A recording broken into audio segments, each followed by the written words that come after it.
Hey, what's up? John Sonmez from simpleprogrammer.com.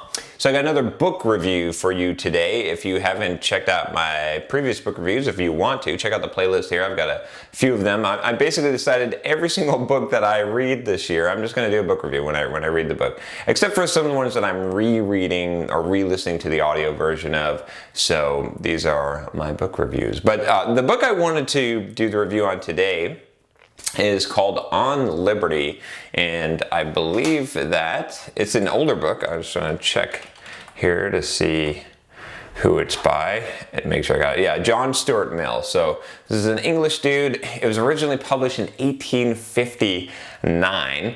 It is philosophical in nature, and it's a little bit difficult of a read.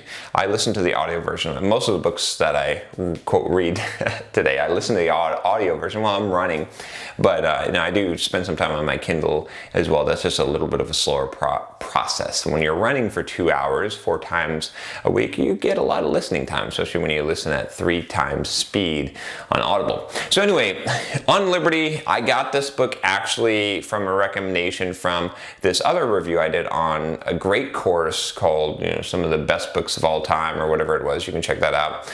But this is an excellent book. I feel like everyone in the world should read this book, because this book, what this book is about it's about the basic premise of liberty. It's a very philosophical book, like I said, but it's about this idea that, how much control should society or government exhibit over individuals? How much freedom should we have? How much liberty should we have? And what is true liberty?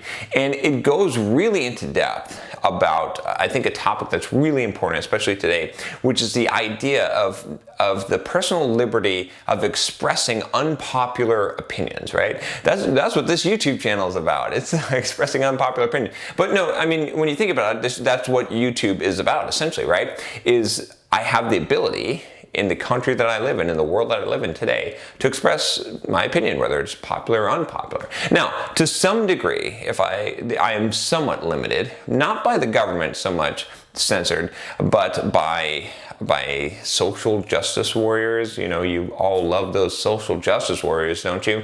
To some degree, we're all kind of censored by that today. There's actually, that's the danger that I think that this book sort of presents, is that it's not necessarily government control, but there are huge negative repercussions for holding some viewpoints. And basically, the book, John Stuart Mill talks about this idea that even these really negative, opinionated ideas, they need to be expressed, and they need to be argued, and they need to be, obviously not suppressed from a political standpoint, but also, I would argue, socially today, because we live in a different environment. But really, that without these negative opinions, without these questioning of the way it's been and how things are and what's taken for granted, what ends up happening is that the original ideas, even if they're true, even if they're good, they don't get reinforced. They don't get argued against. So they actually become weaker over time. And also, truth is something that keeps becoming uncovered. And sometimes when someone even has a wrong opinion, that wrong opinion has some kernel of truth to it, and the outstanding correct opinion can be modified and grown from some of that truth from that. And that's how things evolve and grow, and we become better and smarter.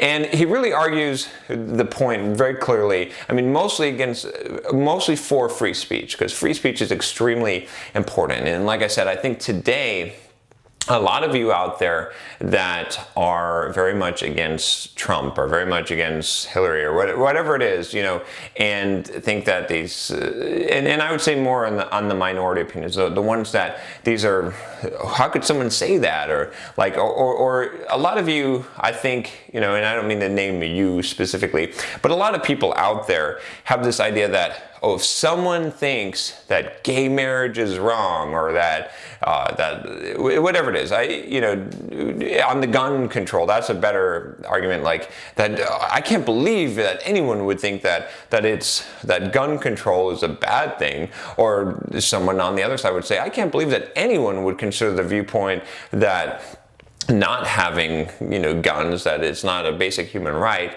I can't believe that, right? On either one of those, both of those sides today tend to really shut out the other side and think that the other person is just a total idiot and they don't even deserve to speak, right? There's a few of those topics that exist today, and we've become more and more like that with social media, where the majority viewpoint ends up really squelching the minority. So I'm going a little bit off topic here, but the book really goes into depth of why this is so important and why individuals need to be able to express their opinion and unpopular opinions. And it's really interesting because this book was written in 1859, and so some of the prevailing opinions that were accepted as truth then have changed now in today's society. For example, the author at the time, John Stuart Mill, basically Christianity, at least in England at that time, was assumed. That was assumed. Today, that's not the case. And so it's really interesting to see how, and the reason why I bring that up is because the author brings that up as well, is this idea that over time, what we think is absolutely correct, and you are a moral deviant, if you disagree with this, that changes. And there's a different standard.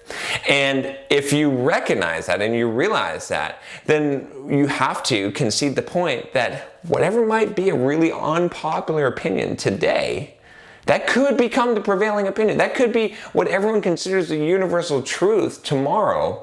So, unless you, and he makes the argument very clearly, he says, unless you think that you are flawless, you can't know that someone's opinion is totally wrong. Unless you're willing to, and especially in the government position, right? As he's speaking against governments that are restrictive, censored. We enjoy a lot more liberties, I think, than back in that time frame.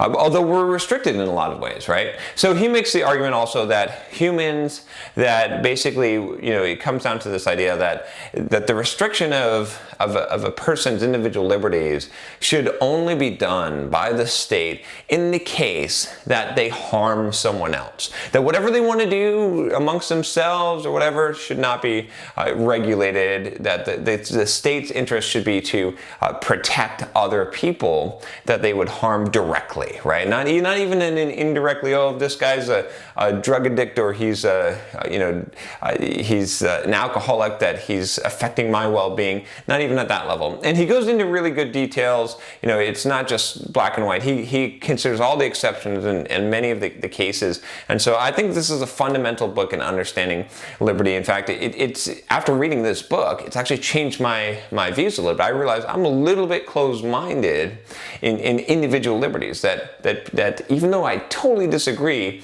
with what this person thinks or how they act or their philosophy in life, they should be allowed to practice it, and they should be persecuted for it at all. And he talks about persecution quite a bit as well, and makes some really good arguments. Anyway, it's not the easiest read, like I said, but you should read this book. If you are living today on this planet and you value liberty to some degree, or you should read this book, because it makes some really solid arguments about liberty in general, about what is freedom of speech, what the powers should be and limitations of the government. I honestly think that a government that follows John Stuart Mill's recommendations in this book would be pretty close to as perfect of a government as we could achieve. And it's kind of shocking how this book has been around for this long and has been this popular of a book. And you look at, quote, democratic governments, even in the United States, and they are departing in many ways from this.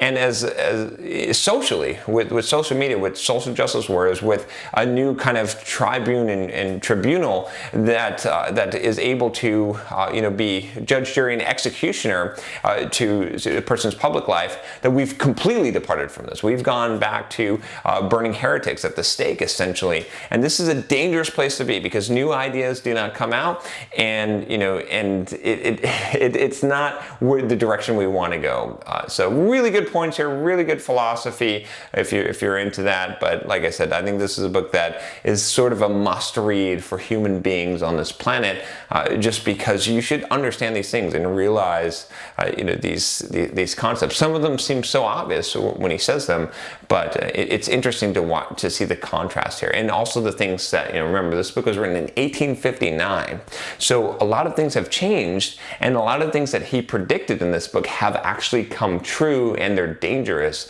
And so I highly recommend it. Go check out the book On Liberty by John Stuart Mill. I believe it's in public domain, obviously, but you can buy an Audible version or whatever.